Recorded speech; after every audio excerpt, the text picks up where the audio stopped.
Ningún romano se llamó a sí mismo romano mientras construía el imperio. No lo decían, no lo pensaban. La palabra que usaban para describirse a sí mismos no era romano, era otra. Y cuando la descubres, entiendes que todo lo que aprendiste sobre Roma está filtrado por una capa de ficción que viene de siglos después.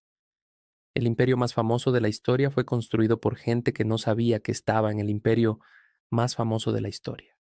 Piensa en cómo te describes tú. Dices que eres de tu país, de tu ciudad, quizás de tu barrio. Esas palabras tienen peso porque alguien las inventó antes de que nacieras y te las entregaron como si fueran la realidad. Ahora imagina que dentro de 2000 años, una civilización futura estudia tu época y le pone un nombre que tú nunca usaste, que divide tu historia en periodos que tú nunca viviste como periodos, que te agrupa con personas con quienes tú no te identificabas.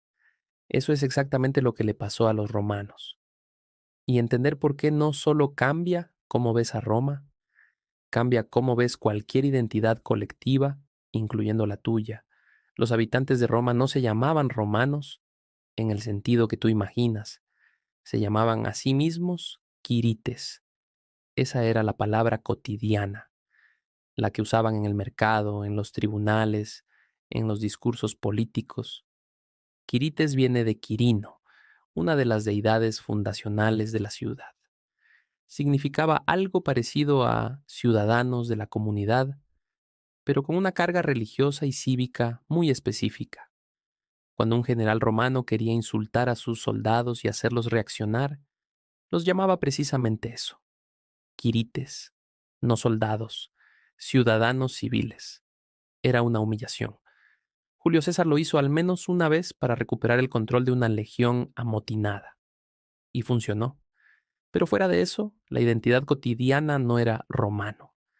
Era tu tribu, tu región, tu familia. Un hombre nacido en lo que hoy es España dentro del territorio romano no se despertaba pensando, soy romano. Se despertaba pensando en su pueblo, en su linaje, en su dios local. El término romano, como identidad unificadora y orgullosa, es en gran parte una construcción posterior, una etiqueta que los historiadores, los poetas imperiales y finalmente la tradición occidental pegaron sobre una realidad mucho más fragmentada. Pero lo que nadie esperaba es que incluso los que vivían en la ciudad de Roma no tenían claro dónde terminaba Roma y dónde empezaba el resto del mundo. Durante siglos, los romanos no llamaron a su sistema político imperio. Lo llamaban la res pública, la cosa pública, lo que hoy traduciríamos como república, y siguieron usando esa palabra mucho después de que la república hubiera dejado de funcionar como tal. Augusto, el primer emperador en el sentido moderno, nunca se llamó a sí mismo emperador. Su título oficial era princeps, que significa simplemente el primero entre iguales, ciudadano principal, no rey, no dios rey, no dictador, el primero, entre iguales. Era una ficción política enorme. Todos sabían que Augusto tenía el control total, él mismo lo sabía, pero mantener la ficción de que la república seguía viva era tan importante que nadie en el poder quiso romperla abiertamente durante generaciones.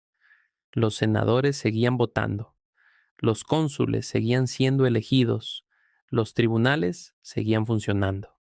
Y mientras tanto, un solo hombre controlaba el ejército, el tesoro y la política exterior. Eso es lo que los historiadores llaman el principado, un sistema diseñado para parecer lo que ya no era. Y los romanos que vivían dentro de ese sistema no tenían una palabra para describir lo que estaba pasando, porque las palabras que tenían pertenecían al mundo anterior. Pero lo que nadie esperaba es que esa incapacidad de nombrar lo que estaban viviendo no era una debilidad, era una estrategia deliberada de los que mandaban. Augusto entendió algo que pocos líderes de la historia han entendido con tanta precisión. Si le pones nombre a un cambio radical, la gente puede resistirlo. Si no le pones nombre, simplemente ocurre. No declaró el fin de la República. No publicó ningún decreto que dijera, a partir de hoy vivimos en un imperio. Lo que hizo fue acumular títulos, poderes y privilegios de forma incremental, uno por uno, siempre con la aprobación formal del Senado, siempre con una justificación razonable para cada paso. El historiador romano Tácito, escribiendo más de 100 años después, describió ese proceso con una frase que se volvió famosa.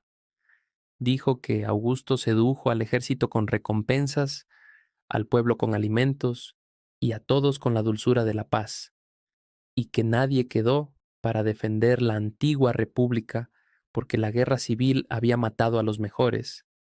Fíjate lo que describe Tácito. No dice que Augusto destruyó la república, dice que nadie quedó para defenderla. Los romanos no perdieron su libertad en una batalla, la fueron cediendo, transacción por transacción, a cambio de estabilidad, pan y ausencia de guerra. Y en ningún momento de ese proceso hubo un día en que alguien se despertara y dijera, hoy dejé de ser libre. Pero lo que nadie esperaba es que este mecanismo, que los romanos no pudieron ver desde dentro, es exactamente el mismo que los psicólogos modernos identifican en cómo los grupos humanos ceden su autonomía sin darse cuenta. En 1956, el psicólogo Solomon Asch publicó uno de los experimentos más replicados de la historia de la ciencia. Puso a una persona en una sala con otras personas. Le mostró una línea y le preguntó cuál de 3 opciones tenía el mismo tamaño. La respuesta correcta era obvia, imposible equivocarse. Pero todos los demás, en la sala, que eran actores contratados por Ash, daban la respuesta incorrecta. Y entonces ocurría algo perturbador. El participante real, que había visto con sus propios ojos la respuesta correcta, cambiaba su respuesta para coincidir con el grupo. En el 75% de los casos, 3 de cada 4 personas negaban lo que sus ojos les decían para no contradecir al grupo. H llamó a esto conformidad social y describió el mismo mecanismo que Tácito había descrito 2000 años antes, sin saber que era un mecanismo psicológico. Los romanos no vieron que vivían en un imperio, porque todos a su alrededor seguían llamándolo república. Y si todos lo llaman república, ¿quién eres tú para decir que no lo es? La identidad colectiva no la construye la realidad, la construye el lenguaje que se usa para describir esa realidad. Y quien controla ese lenguaje, controla lo que la gente cree que está viviendo. Pero lo que nadie esperaba es que la prueba más clara de esto no está en los libros de historia. Está en cómo el propio nombre Roma llegó hasta nosotros.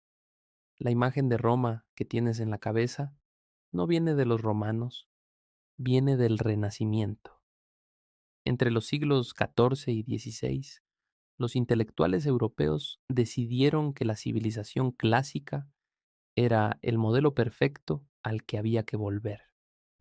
Y para justificar ese regreso, necesitaban construir una narrativa heroica de lo que Roma había sido. Tradujeron, editaron y seleccionaron los textos que reforzaban esa imagen. Ignoraron los que la complicaban y le dieron a Roma el nombre definitivo que usamos hoy, el Gran Imperio, el modelo de civilización, la cuna del derecho y la democracia occidental. Esa narrativa es una construcción renacentista, no romana. Los propios romanos habrían reconocido solo una parte de ella. El resto les habría parecido extraño, cuando no directamente equivocado. El filósofo romano Marco Aurelio, que gobernó el imperio en el siglo II, escribió sus reflexiones personales en griego, no en latín, porque el griego era la lengua del pensamiento serio. En su mente, Roma era deudora de Grecia, no al revés. Eso no encajaba con la narrativa renacentista de Roma como cumbre de la civilización. Y por eso se habló poco de ello durante siglos. Pero lo que nadie esperaba es que el dato más impactante de todo esto no es sobre Roma, es sobre lo que ese proceso nos revela sobre nosotros mismos hoy. Hay un experimento mental que los historiadores de la identidad usan para ilustrar este problema. Pregunta: ¿en qué momento empezó la Edad Media? La respuesta que dan los libros escolares es el año 476, la caída del Imperio Romano de Occidente. Un romano que viviera ese año habría reconocido esa fecha como significativa, pero no como el fin de Roma. Para él, Roma seguía existiendo. El Imperio de Oriente seguía en pie, con capital en Constantinopla, y no desaparecería hasta 1453. Los historiadores medievales tampoco usaban el término Edad Media para describir su época. Esa categoría la inventaron los humanistas del Renacimiento como un insulto. La llamaron media porque era lo que había en medio de dos cosas buenas: la antigüedad clásica y el Renacimiento que ellos estaban protagonizando. Un paréntesis oscuro entre dos momentos de luz. Las personas que vivieron esos 1000 años no sabían que vivían en un paréntesis. Ninguna generación sabe en qué época vive mientras la está viviendo. Eso lo decide alguien que viene después. Los romanos no sabían que eran romanos en el sentido que tú y yo los conocemos. Las personas de la Edad Media no sabían que vivían en la Edad Media. Y nosotros, dentro de 500 años, tendremos un nombre que no hemos elegido para describir exactamente lo que estamos viviendo ahora mismo. La historia no es lo que ocurrió, es lo que alguien decidió contar sobre lo que ocurrió, con las palabras que tenía disponibles en su momento. Y si eso es verdad para Roma, también es verdad para cada historia que te han contado sobre quién eres tú. Ahora una pregunta para los comentarios. Si alguien del futuro tuviera que ponerle nombre a nuestra época con una sola palabra, ¿cuál crees que sería? Escríbela abajo. Las respuestas que dejen los comentarios esta semana me parecen siempre lo más interesante de cada vídeo. Si este vídeo te hizo pensar en algo que no habías pensado antes, ya sabes lo que toca. Dale a me gusta y suscríbete. El próximo vídeo va a ser igual de incómodo.